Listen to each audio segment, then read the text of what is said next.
जो धन मजबूत खजाने में रखा हुआ है, जो स्थिर स्थान पर है तथा जो किसी से न छुए जाने योग्य स्थान में रखा हुआ है तथा जो शत्रुओं से छीन कर लाया गया है, वे चाहने योग्य धन हमें भरपूर दे। शत्रुओं को मारने वाले, रथों से जाने वाले, शत्रुओं का नाश करने वाले और पराजित न होने वाले वीर हैं। सुनहरा, बहुतों द्वारा चाहने योग्य बहुत सारा धन हमें दे। हमारे संरक्षण के लिए उत्तम रूप बनाने वाले इंद्र को हम प्रतिदिन बुलाते हैं। हमें दूर मत कर। हे ज्ञानवान वीर, तू महान शक्ति वाले शस्त्रों को धारण करता है। आनंद देने वालों में तू सबसे श्रेष्ठ है। वह धन, ऐश्वर्य, अन्न और उत्तम पुत्रों का देने वाला है।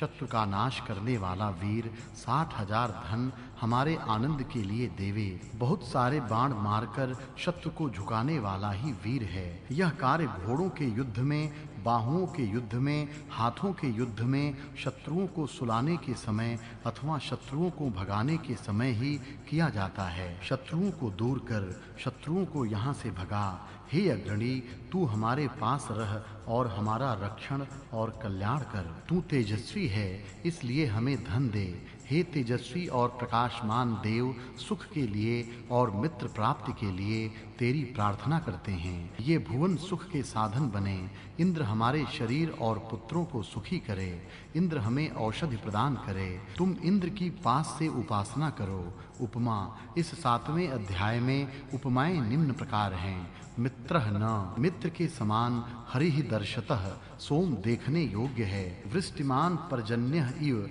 वर्षा करने वाले मेघ के समान। अस्माकं इंद्रियं मधोः धारया पवस्व, हमारा इंद्रिय सामर्थ्य मीठे रस की धारा से पवित्र हो।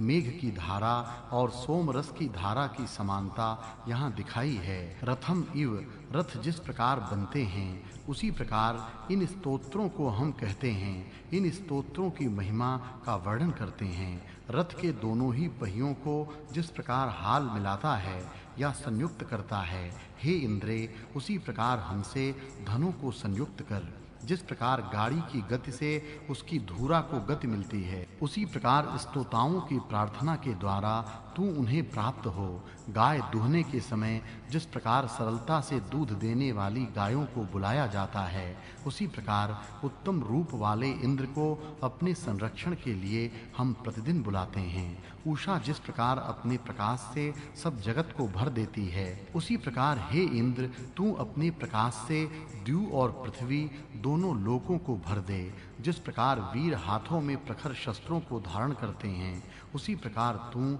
शक्ति को धारण करता है। जिस प्रकार बकरा अपने अगले पैर से डाली को झुकाता है, उसी प्रकार तू शत्रुओं का नाश करता है। अथवा अदिति देवी ने तुझे पहले उत्पन्न किया।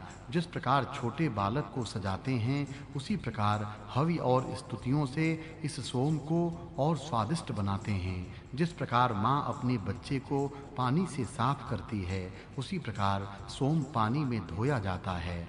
सूर्य के समान सोमरस दर्शनीय है। वायु के समान सूर्य वेग का आश्रय लेता है। वृक्ष जिस प्रकार पके हुए फलों को देता है, उसी प्रकार सोम धन देता है। अथ अष्टमोऽध्यायः प्रथमः खंडः।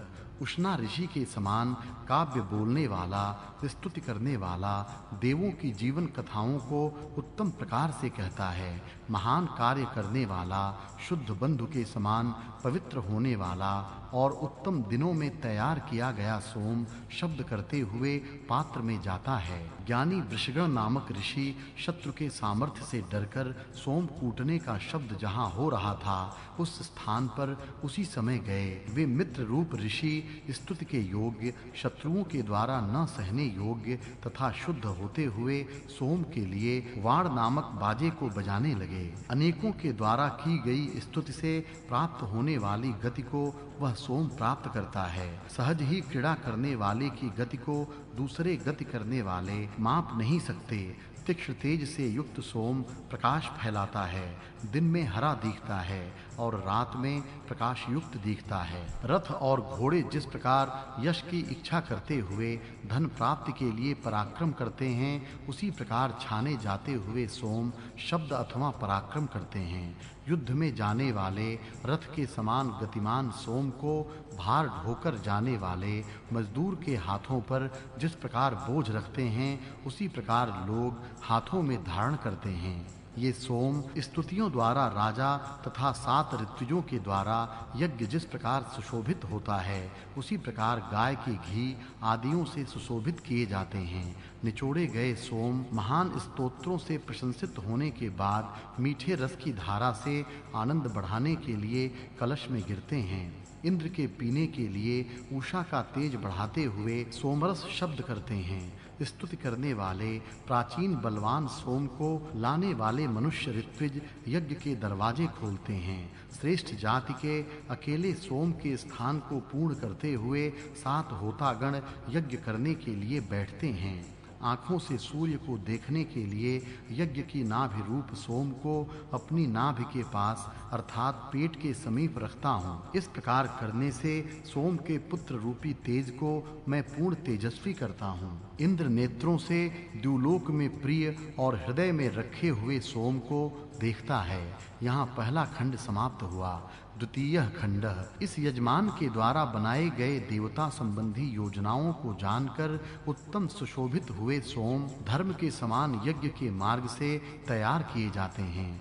हवियों में प्रशंसनीय सोम बहुत सारे जलों में स्नान करता है। मीठे रस की मुख्य धार कलश में गिरती है।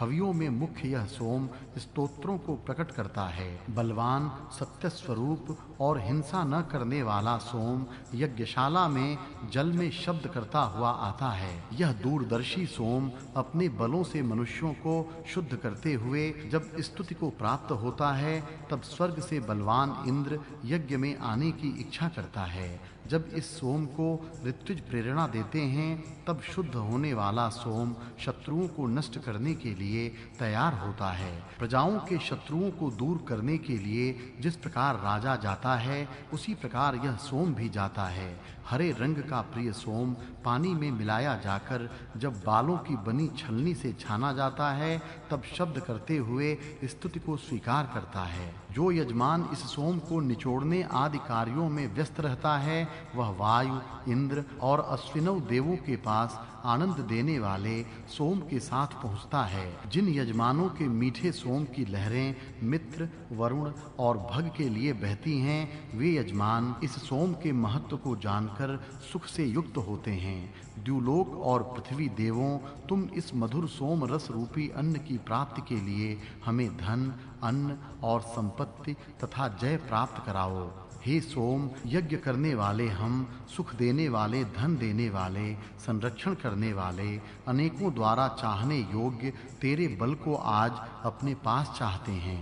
हे सोम, आनंद देने वाले, तेरी हम आराधना करते हैं। श्रेष्ठ या चाहने योग्य तेरी हम सेवा करते हैं। ज्ञान युक्त तेरी हम उपासना करते हैं। बुद्धि से युक्त तेरी हम स्तुति करते हैं। रक्षण करने वाले और अनेकों द्वारा स्तुति करने योग्य तेरी हम भक्ति करते हैं।